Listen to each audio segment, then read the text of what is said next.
Welcome to Kenton's videos. Enjoy the video. You begin by getting the app onto your device and signing in. This is practical, not optional.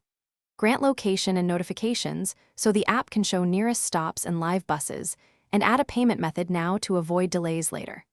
Once done, create your account with phone verification, then set a PIN or enable biometric unlock for quick access.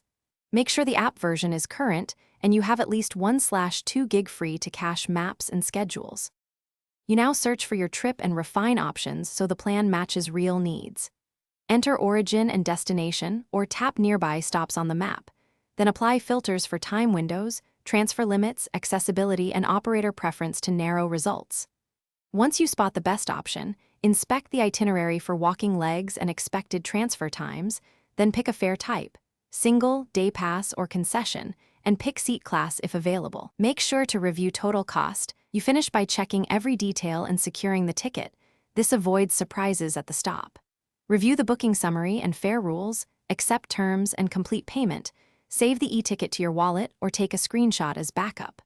Track the vehicle in real time, arrive a few minutes early, and validate your barcode or QR code with the driver or validator before boarding.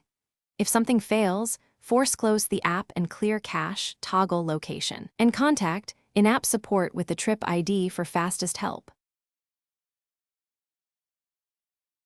Thanks for watching. Consider subscribing if we helped you.